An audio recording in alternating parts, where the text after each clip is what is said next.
the models of communication. As I said before, we're going to cover only 2 models of communication here. The 2 are most important, most widespread, most influential models among, say, a dozen of models for communication.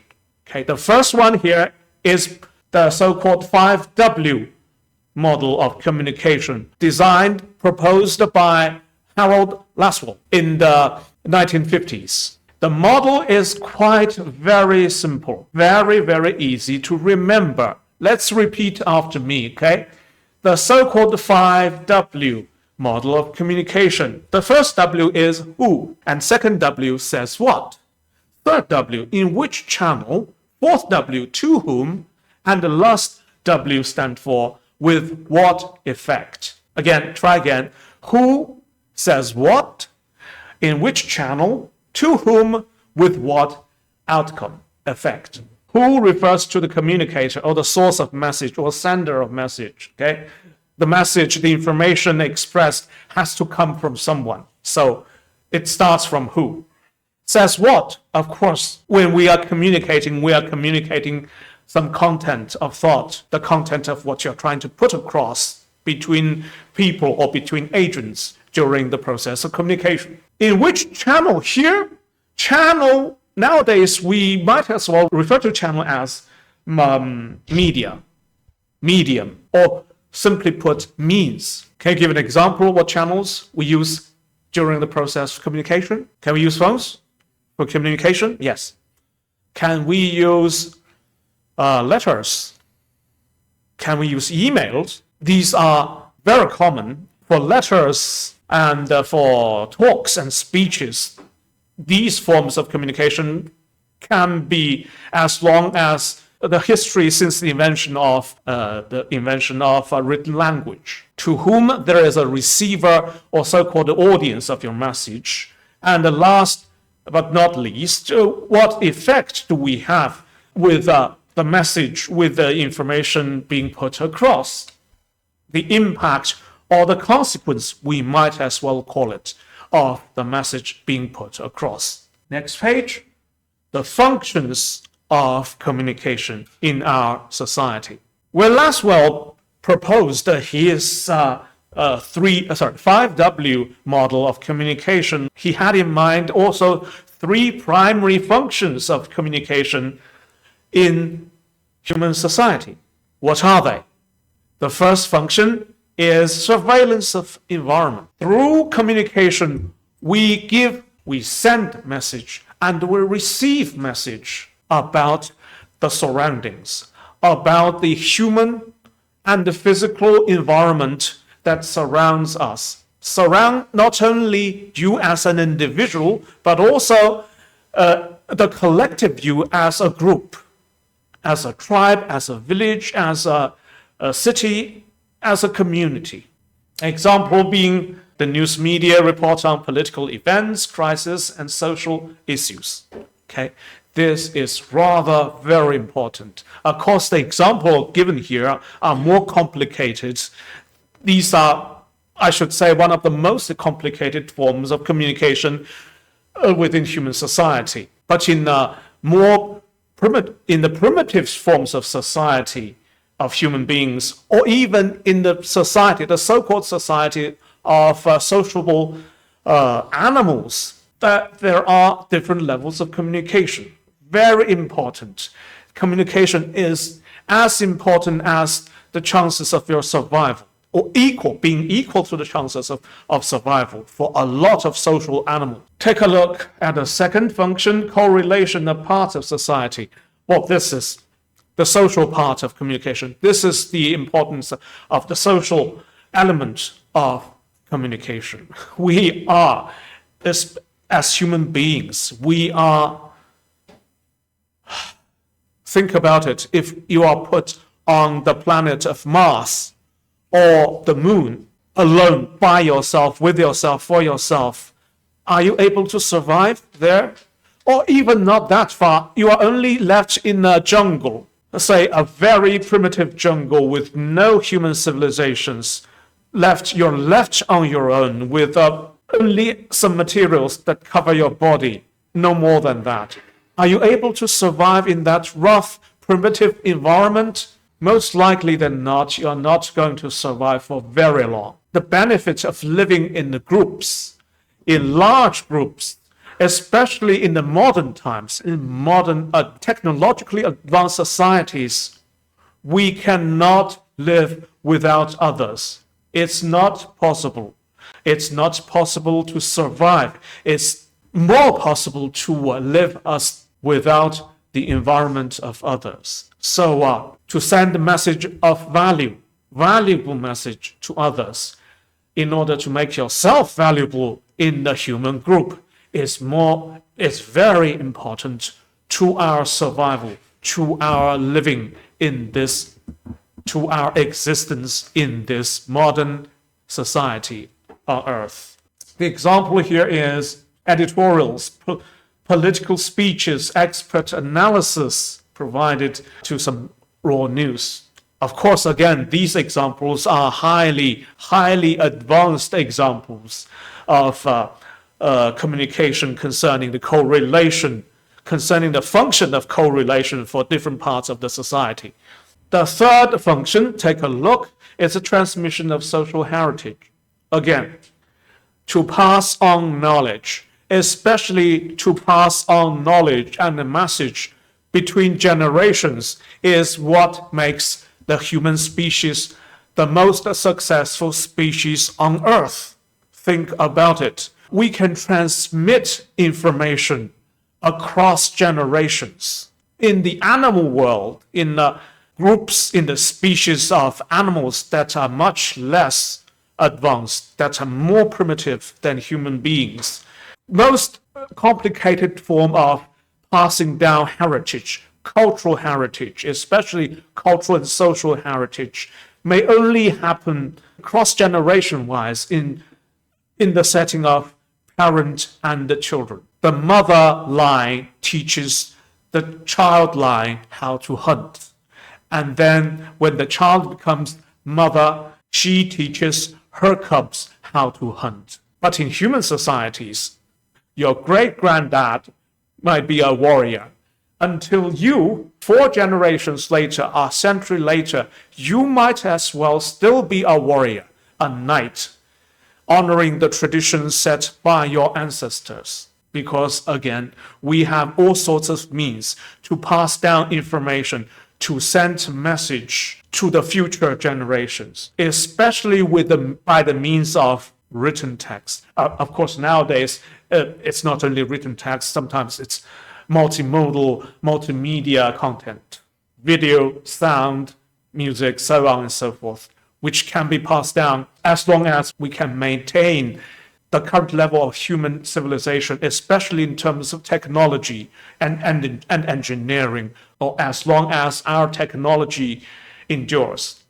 Examples here are schools, churches, media, mass media that shape our beliefs through storytelling, history, and education. University, the classroom, is a very good example of the venue where such transmission of social and cultural heritage takes place. And remember, there are only 3 functions in his very early model of 5W transmission, communication model. Later on, people will add a 4th function, a 4th element. The 4th function is also a key aspect, important aspect of modern human life. That is called entertainment. Think about how much time you spend during the winter vacation on entertaining yourself. How much time do you spend every day? 10 hours, 8 hours on the screen, right? Playing mobile phones and tablets and computer games. Entertainment through modern media is just addictive as any other addictive means of entertainment in the old times. Here's a historical background, by the way, for Laswell's 5W model. Laswell designed his 5W model with one particular aspect of his society in mind, and that was wartime propaganda. When he was researching communication models for communication, it was, say, during the Second World War, during and after the Second World War. His 5W model oriented around the social practice, the common social practice during the wartime, or that was the propaganda, wartime propaganda, in order for the whole population to dedicate a significant part of their work to the war effort. Stories needs to be told. People needs to be persuaded on a massive scale. Everybody needs to contribute. Everybody needs to make war contributions and sacrifices. And those sacrifices and the price of the sacrifices were not small. So people have to be given reasons, very good reasons, in order for them to make such sacrifices. And wartime propaganda and how people were persuaded through wartime propaganda was what Lasswell had in mind when he carried out his research and proposed the 5W model for communication. For any model or any theory, there are strengths and there are weaknesses about any model or theory. Okay, take a look at the strength of Lasswell's 5W model. They are easy to discover, easy to see. The first strength, good point about the 5W model is simple, very simple. Who says what, in which channel, producing what effect. Very direct and very simple. And of course structured. Who, what, when, where, what effect. Very well structured and simple and direct, making it easy to understand, making the analysis quite easy to be carried out. Okay, this is first and simple instruction. Secondly, this 5W model is especially applicable to the analysis of modern mass media. Keep that in mind. In 2 years' time, when you write your own graduation dissertation, and if you are going to write about a subject concerning media, mass media, you better keep this 5W model or 5W theory in mind.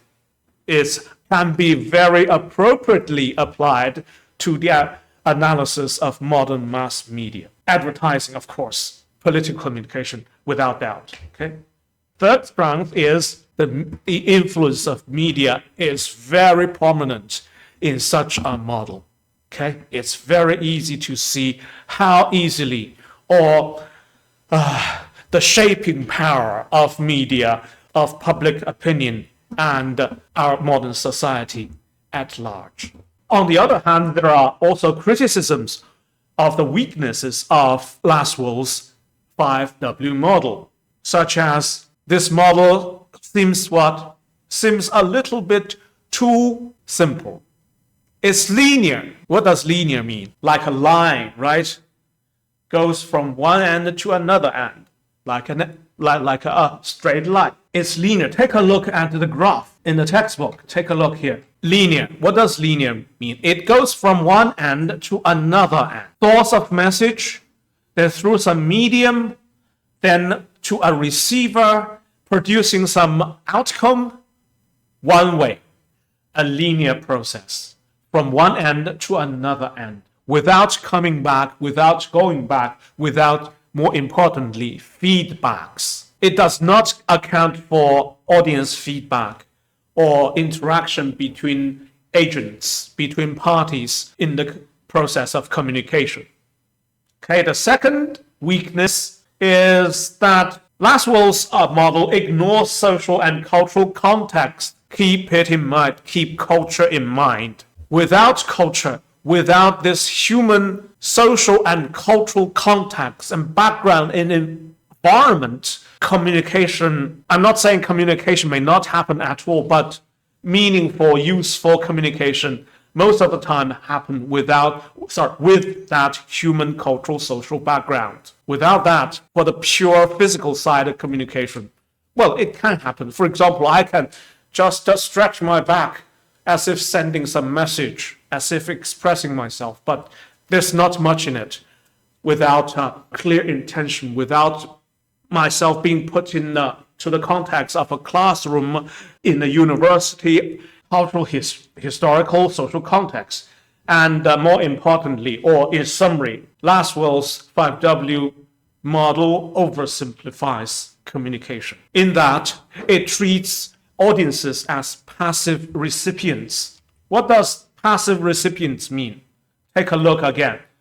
This model, take a look. A message is sent to a receiver. You are a receiver. But think about it. In real life communication, you are students, you are receiver in the lecture hall. Is that all? That is not all. You are, in fact, only receiving the sound I'm sending to you, but you also send me feedback, not only in your with your verbal language, but also with your gestures, with your eyes. Your eyes can speak, can send me messages. For example, if you blink, you're sending out a message of your confusion, shrugging your shoulders, have nothing. What? No. So I'm getting that message. I have no idea. Problematic. Laswell's model ignores audience, ignores the cultural social background, and then, more importantly, interaction. It ignores interaction. Process of communication most likely is a messy one, is a chaotic one, rather than this so orderly, so linear and one-way and model as Laswell proposed.